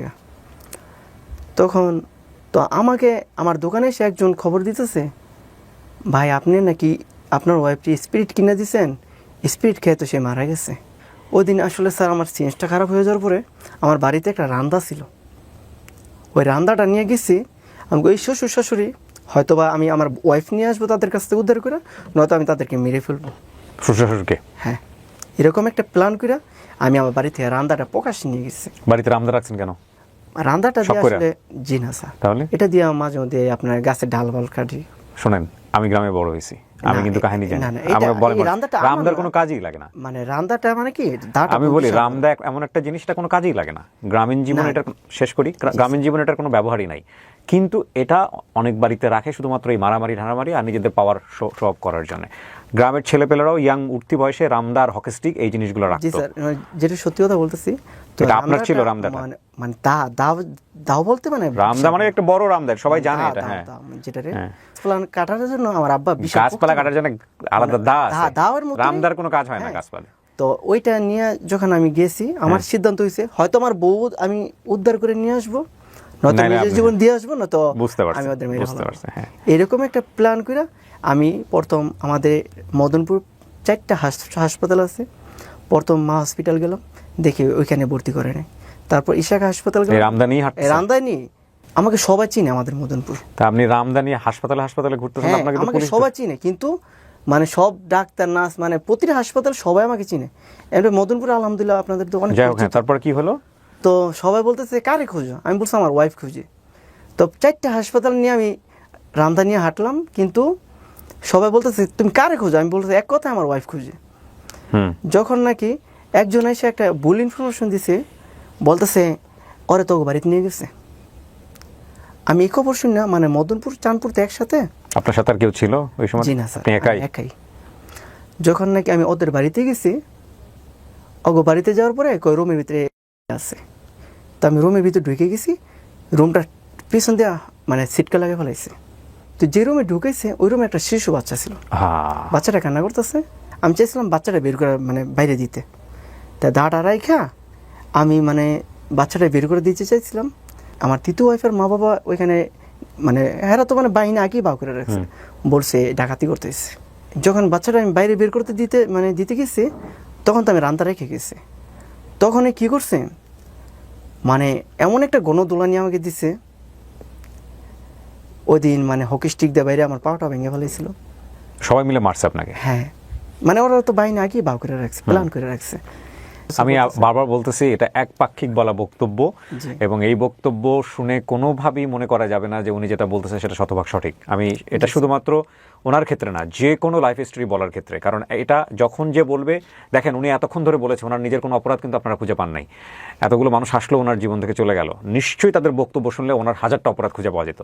সুতরাং আমরা এটাকে জাস্টিফিকেশনে নিব না যে এই বক্তব্য উনি যেটা বলতেছে সেটা শতভাগ সঠিক। আমরা এই জন্যে উনি যাদেরকে নিয়ে বক্তব্য দিয়েছে কোনো বক্তব্যে কারো পরিচয় আমরা এখানে তুলে ধরিনি, তবে এটা ওনার লাইফের স্টোরি, এখান থেকে শেখার অনেক কিছু আছে, ওনার ভুলগুলো আমরা আইডেন্টিফাই করার চেষ্টা করবো। সো এখানে আসলে কাউকে আমরা অ্যাকিউজ করছি না, কাউকে আমরা দোষারোপ করছি না, উনি ওনার মতো করে বলছেন, কিন্তু এই বক্তব্যগুলোকে কোনোভাবেই এভিডেন্ট হিসেবে নেওয়া যাবে না, কারণ এগুলো প্রুভেন না, এগুলো আমরা গিয়ে দেখিনি যে আসলেই হয়েছে কিনা। উনি ওনার মতো করে বলছেন, এগুলার হতে পারে যে সমস্তটুকুই মিথ্যা, মিথ্যার মধ্যে সত্য আছে, ভেজাল আছে, অনেক কিছু আছে, কিন্তু এটাকে আমি বলবো যে আপনারা কোনোভাবেই একবারে অ্যাকুরেট, শতভাগ অ্যাকুরেট এটা মনে করবেন না। জি, তারপরে কি হলো ভাই? মার খেলেন আপনি? হ্যাঁ জি, মার খেলাম। তখন আমি অজ্ঞান হয়ে গেছিলাম। অজ্ঞান হয়ে যাওয়ার পরে আমি যখন জ্ঞান ফিরছি, তখন দেখি আমি হাসপাতালে আছি। হাসপাতাল থেকে আমার বাসায় প্রেরণ করা হলো। তখন আসলে কি স্যার, একে একে 3টা ওয়াইফ হারায় না, মানে নিজের পাগলের মতো মনে হইতেছে। তাকে ঢাকা নিয়ে বন্দি করে রাখছে।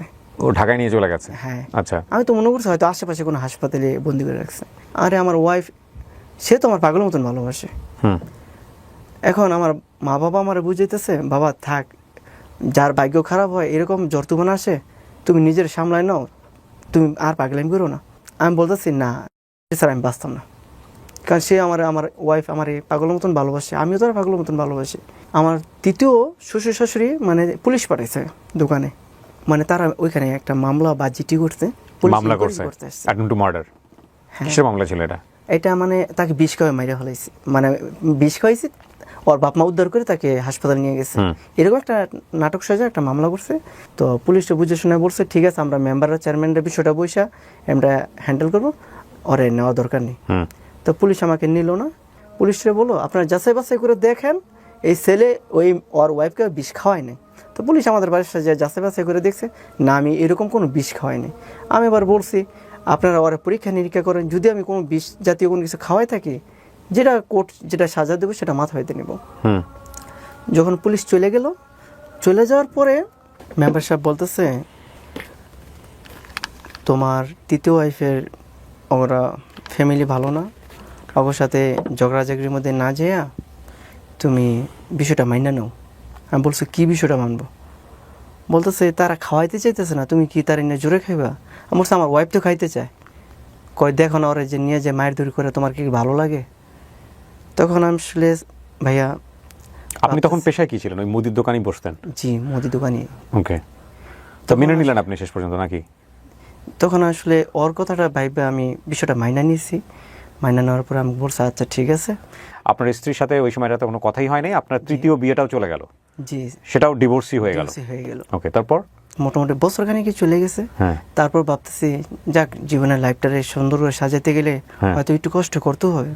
বছরখানিক পর চিন্তা ভাবনা করলাম, না বিয়ে করে নিজের লাইফটা নিজে সুন্দর করে সাজায়নি। ওকে। আর আমার দেশের সবাই আমাকে একটু সাপোর্ট করে দেখতেছে, এখানে আমার কোনো অপরাধ না। বিয়ে তো আমাদের ইসলামে পারমিটও করেছে, সেক্ষেত্রে সমস্যা নেই, বিয়ে করে যদি আপনার জীবন সুন্দর হয়। হ্যাঁ, পারিবারিকভাবে 4 নাম্বার ওয়াইফকে দেখাশোনার মাধ্যমে আমার মা বাবা দেখা পছন্দ করছে।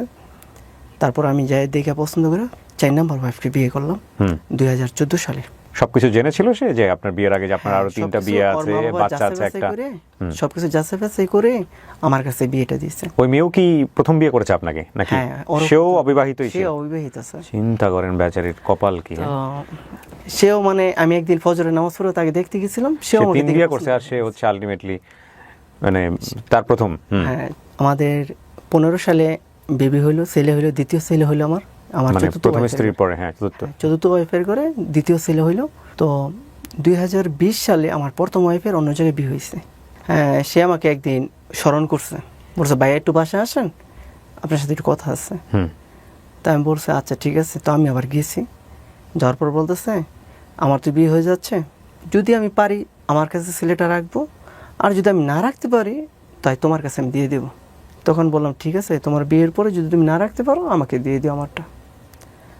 এখন যখন নাকি দ্বিতীয় ছেলেটাকে নিয়ে আসছে, আমার মানে সাবেক ওয়াইফ থেকে আমার ছেলে প্রথম ছেলেকে নিয়ে আসছে, তখন থেকেই আমার যে চতুর্থ ওয়াইফ সে আমার সাথে মানে রং ব্যবহার করা শুরু করে দিল। মানে প্রথম ছেলেকে আপনি নিয়ে আসছেন আপনার বাসায়, হ্যাঁ। নিয়ে আসার পর থেকে সে আপনার সাথে খারাপ ব্যবহার খারাপ করা ব্যবহার করা শুরু করে দিল। পৃথিবীতে কথার মায়ের যে সবচেয়ে বড় মায়ের। একটা বড় জিনিস কি, মানে উনিও তো প্রিপারেশন ছিল না, ওনারও তো মাথায় ছিল না যে প্রথম ছেলে আবার আমার ঘরে আসতে পারে। না, এখানে বিষয়টা হচ্ছে কি, আপনি কি বিয়ের আগে পরিষ্কার ভাইয়া, করছিলেন হ্যাঁ, তাকে? পরিষ্কার করছিলাম। এমনকি বিয়ের পরের দিন যেদিন আরাবুল্লাহ গেছিলাম, আমার সাবেক ওয়াইফ থেকে আমার ছেলেকে নিয়ে গেছিলাম তাদের বাড়িতে। আচ্ছা আচ্ছা। তখন বিষয়টা সে মানে মানছে, কিন্তু যখন মানুষ পুরোপুরি চলে আসছে তখন আর যখন মানতেছেন না। পুরোপুরি চলে আসছে সে এখন মানতে রাজি না। দেখো তুমি তার একটু মাইনে নিও, দেখো সে আমাকে ছাড়া তোমাকে ছাড়া কোথায় যায় দাঁড়াবে। ও বলতেছে ওর এই যে কোনো মাদ্রাসায় দিয়ে দাও। এর মাঝে দিয়া ওর দুর্ব্যবহার, ওর কথার আঘাতে আমি সহ্য না করতে পারি, আমি একদিন রাগের বশত পঞ্চম বিয়ে করে ফেলাই।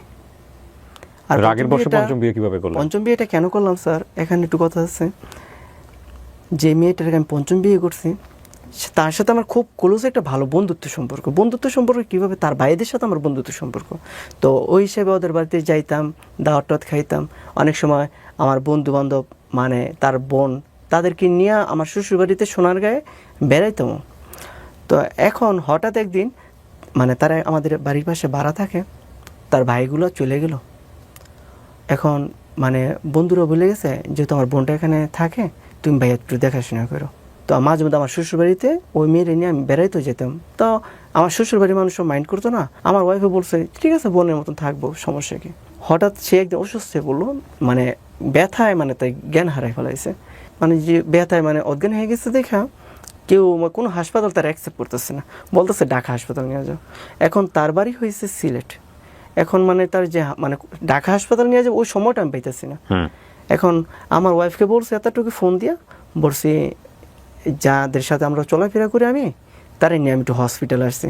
তো হসপিটালে ভর্তি করে আমি রাত্রে চলে আসতেছি বাসায়। তো হসপিটালে কোনোভাবে ভর্তি করে না, লাস্টে দিয়া অনেক হসপিটাল মানে মিথ্যা আশ্রয় নিচ্ছে, বলছে আমার ওয়াইফ আমি তার হাজব্যান্ড ভর্তি করেন। তার উপকার করতে যে আমি মিথ্যা কথা বলে তার ভর্তি করছে। যখন তার চিকিৎসা করছে, চিকিৎসা করে রাত্রের 2টা বাজে তার হাসপাতাল রেখে আমি বাসায় চলে গেছি। বাসায় চলে যাওয়ার পরে আমার ওয়াইফকে যাই আমি করি বাইরে দিয়ে আমার ওয়াইফের কাছে আমি সত্য কথাগুলো বলে দিই। বলছি দেখো মেয়েটা যেহেতু বিপদগ্রস্ত, আমার মেন কথা হয়েছে তার বাইকের সাথে আমি চলছি ফিরছি, তো ওরা তো এখন চলে গেছে, এখন যেহেতু আমাকে দায়িত্ব দিয়ে গেছে দেখাশোনার, তা আমি হয়তো বা আমার নিজের থেকে আমি একটু ভুল করে ফেলাইছি। আমার ওয়াইফকে আমি সব কিছু খুলে বলছি। সকালবেলা আমি ফজরের নামাজ পড়া ভোর সকালবেলা আমি তারে নিয়ে আসলাম। এখন যার উপকার বন্ধুত্ব হইয়া করলাম, এখন তার দৃষ্টিতে তার ভঙ্গিমাতে তার মনের ভিতরে আমি নাকি ঢুকে গেছি। মেয়েটা আপনাকে পছন্দ করা শুরু করছে। পছন্দ হয়। এইভাবে কয়েকদিন আর পরে এদিকে আপনারও আপনার সাথে আপনার স্ত্রীর সাথে সম্পর্ক ভালো যাচ্ছে না। আমরা বুঝে গেছি ঘটনা কি করেছে। হ্যাঁ এটাই। হ্যাঁ। বর্তমান যে চতুর্থ ওয়াইফ সে বলতেছে তার সাথে চলাফেরা বন্ধ করে দাও। ঠিকই বলেছে। যখনই চলাফেরাটা অফ করে দিতে চাইছে তখন থেকে মানে এটা 2020 সালের ঘটনা, মেসেঞ্জারে হোয়াটসঅ্যাপে ইমুতে হাত কাইটা কাইটা মানে শুধু গেলে রক্ত দেখায় মেয়েটা। সে জানতো আপনার লাইফে এরকম 4টা বিয়ে হয়েছে, হ্যাঁ সব 2টা বাচ্চা আছে, আমার শ্বশুর বাড়িতে বেড়াইতেও গেছে, সে সব জানে। সব জানে, জানার পরেও সে আপনাকে পছন্দ করছে, পছন্দ করে। এখন আমি বলতেছি দেখো আমি হাত কাটাকাটি। আচ্ছা আমি আপনাকে কটা প্রশ্ন করি, আমি বুঝতে পারছি স্টোরিটা লম্বা। আপনার সাথে আপনার স্ত্রীর সম্পর্ক ভালো ছিল না, চতুর্থ স্ত্রীর সম্পর্ক ভালো ছিল না, সেটা আপনার প্রথম স্ত্রীর বাচ্চাকে নিয়ে এবং একই সাথে এই মেয়েটাকে নিয়েও। জি জি। এক পর্যায়ে গিয়ে আপনি রাগে দুঃখে কষ্টে মেয়েটাকে বিয়ে করে ফেলছেন। বিয়ে করে ফেলছেন না? আচ্ছা এই ঘরে কি কোনো বাচ্চা কাচ্চা আছে? জি না, এই ঘরে মানে আমাকে এত ভালোবাসে, দুইবার আইসা গলাতে ওন্না দিয়ে দড়ি বাঁধছে। কেন? সে ফাঁসি দিবে আমি যদি বিয়ে তাকে না করে। আমার ওয়াইফকে এসে ডাইরেক্ট অফার করে বলো আমার ওরে আমি অন্ধের মতন ভালোবাসি, তাকে বলো আমাকে বিয়ে করতে। আমি আমার ওয়াইফকে আমি বুঝে শুনে বলছি দেখো আসলে আমি বন্ধুত্ব করে তার সাথে অনেক মস্ত বড় ভুল করে ফেলাইছে।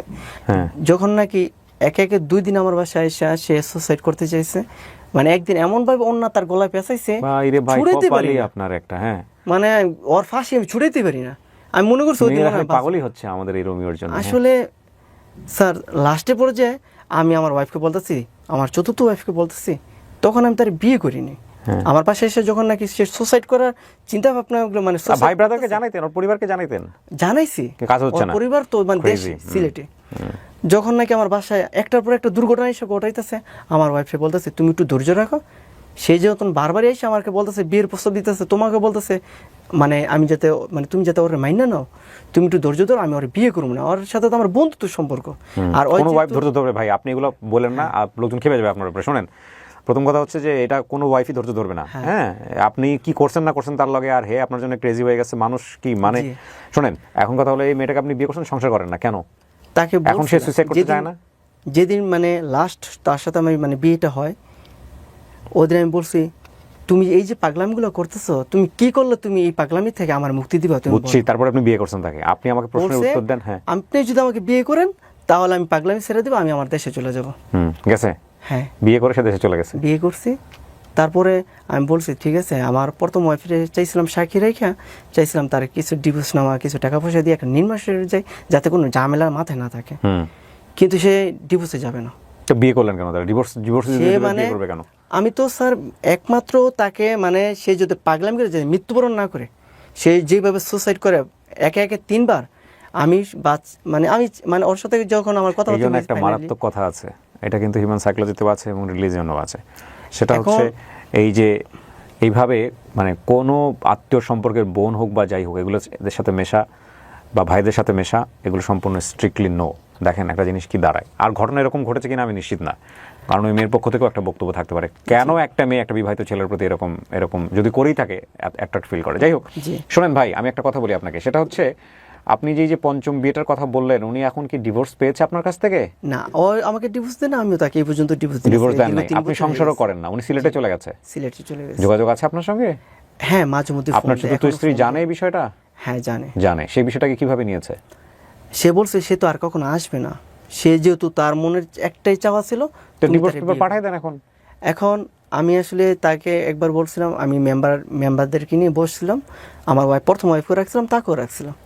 বলছিলাম আমি তোমাকে ডিভোর্স দিয়ে দিই, তোমার যে প্রাপ্তটা আছে তোমার প্রাপ্তটা। কতদিন হয়েছে তাকে বিয়ে করেছেন? বিয়েটা করছে 2 বছর হয়েছে। তো এইভাবেই আছে, মাঝে মাঝে দেখা সাক্ষাৎ করেন তার সাথে? না, দেখা সাক্ষাৎ হয়। দেখা সাক্ষাৎ করেন না, শুধু জাস্ট ফোনে যোগাযোগ করে, মাঝে মধ্যে ভালো মন্দ খোঁজ খবর নেয়।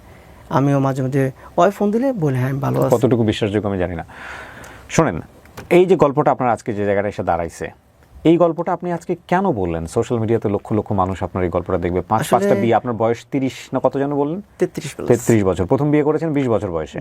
20 থেকে 13 বছরের মধ্যে 5টা বিয়ে হয়ে গেছে আপনার, এবং এখন বাচ্চা কাচ্চা কয়টা সব মিলায়? গতকালকে আমার ছেলে হয়েছে। গতকালকে আপনার ছেলে হয়েছে, মাশাআল্লাহ। 3 ছেলের জনক আপনি। 3 ছেলের জনক। প্রথম কথা হচ্ছে, প্রথম 2, 3টা 4টা বিয়ে যেটা হয়েছে আপনার জীবনে, একটা ঘটনা দুর্ঘটনার মধ্য দিয়ে আপনি গেছেন, সেটা আপনি করতেই পারেন, আইনত বা লিগালত আপনি সেটা করতেই পারেন। পঞ্চম বিয়েটা আপনার জন্য একটা বড় রকমের ভুল ছিল, দরকার আপনি পুলিশে খবর দিতেন, কিন্তু আপনি এটা করাটা একেবারেই উচিত হয় না।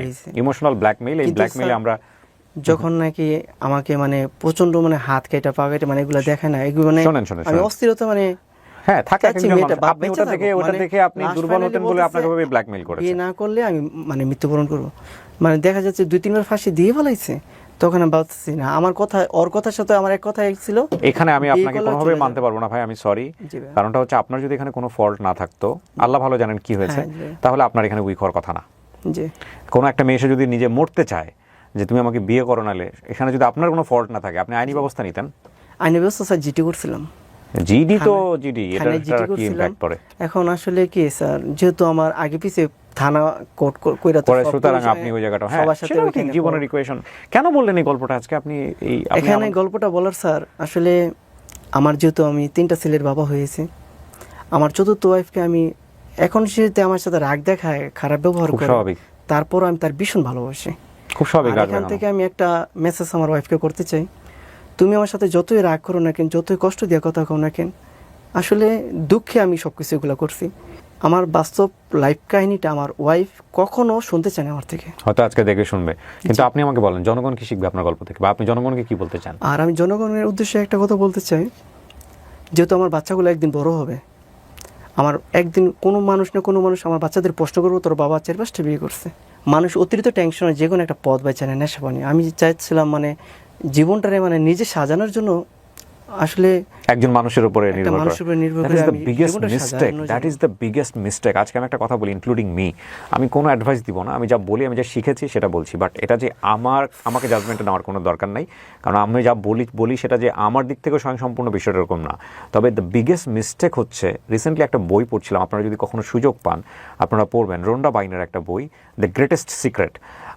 সেখানে খুব চমৎকার একটা কথা আছে, পুরো বইটাই আমার খুব ভালো লেগেছে, যদিও অনেক বিষয় আমাদের ধর্মের সাথে সাংঘর্ষিক, ওটাও বলে নেই। তবে একটা জিনিস আমি যেটা শিখেছি বইটা পড়ে, সেটা হচ্ছে সুখ অন্য কোনো সাবজেক্টের মধ্যে খুঁজতে যাওয়াটাই হচ্ছে বোকামি। হ্যাপিনেস কখনোই আপনি অন্য কারো মাধ্যমে খুঁজতে যাবেন না, না সেটা ওয়াইফ, না সেটা চিলড্রেন, না সেটা ফ্রেন্ড, না সেটা সাবজেক্টিভ এনিথিং। এবং সেটা যদি আপনি খুঁজতে যান তাহলে কাইন্ড অফ স্লেভারি আপনার মধ্যে গ্রো করে, যে লাইক ওই মানুষটার অ্যাটিটিউডের উপরে আপনি ভালো থাকবেন মন্দ থাকবেন এটা নির্ভর করে, এবং ইটস আ গ্রেটেস্ট স্লেভারি। সাদগুরু এটাকে খুব মানে ইন্টারেস্টিং হতে বলেছে, যে এটা হচ্ছে সবচেয়ে বড় দাসত্ব, যে আমি সুখে থাকবো না আমি দুঃখে থাকবো সেটা নির্ভর করে অন্যের আচরণের উপরে, এটা হচ্ছে সবচেয়ে বড় দাসত্ব। তো উনি মনে করেছেন যে আমাকে সুখে থাকতে হলে আমার একটা বউ লাগবেই, এবং এই যে বউ লাগার ব্যাপারটা সেটা প্রাসঙ্গিক, অবশ্যই জীবনে একটা মানুষের উপর ডিপেন্ডেন্ট হইতেই হবে, কিন্তু সেটার যে আসলে রাইট থটের উপরে ছিল না সেটা নিশ্চিতভাবেই বলা যায়। কারণ আমি এখানে আপনার বিয়ে করাগুলোকে ফল্ট দেখবো না, জি ভাই, সমস্যা আমি শুধু দেখতে চাচ্ছি যে আপনার যে স্পিডি ডিসিশনগুলো, মানে একটা দুর্ঘটনা ঘটেছে সেখান থেকে বের হওয়ার জন্য আপনি আরেকটা বিয়ে করে ওটাকে রিমুভ করতে চাচ্ছেন। এই প্রোগ্রাম অনুষ্ঠান থেকে আমার জীবনে আমি অনেক শিক্ষা নিয়েছি। আপনাদের জীবনের যতগুলো গল্প আমি 5 বছর যাবত খালি গাড়তেছি আর ইউটিউবে দেখতেছি, তো আমি চেষ্টা করতেছি 5 বছর যাবতে কিন্তু আপনার সাথে একটু সাক্ষাৎ করা, আপনার কাছে এসে একটু মানে গল্পটা, আমার জীবনের বিষয়টা শেয়ার করা। আর মেন আজকে গল্প বলার উদ্দেশ্যটা কি জানো স্যার, আমার ভিতরে তো মানে অনেক কষ্ট লুকে আছে, আমি কারোর সাথে প্রকাশ করতে পারি না।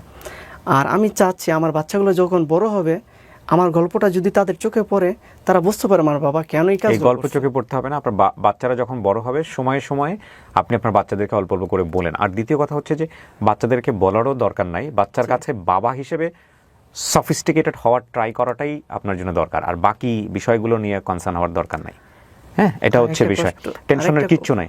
সো প্রিয় দর্শক এবং শ্রোতা, আমরা ডেফিনেটলি ধন্যবাদ জানাই আমাদের যে রাব্বানি আজকে এখানে এসেছিলেন, তার গল্পটা বলে গেলেন সেজন্যে। তবে এই গল্প থেকে আমাদেরকে একটা জিনিসই শিখতে হবে, সেটা হলো যে কোনো ডিসিশন নেওয়ার আগে সেই ডিসিশনটা কতটুকু ইম্প্যাক্টফুল আপনার লাইফে, সেটার জন্য সময় নিয়ে, যদি আপনি নিতে না পারেন সময় নেন, নাম্বার 1। আর যদি আপনি নিয়েই ফেলেন, তারপরে হ্যাপি থাকার জন্য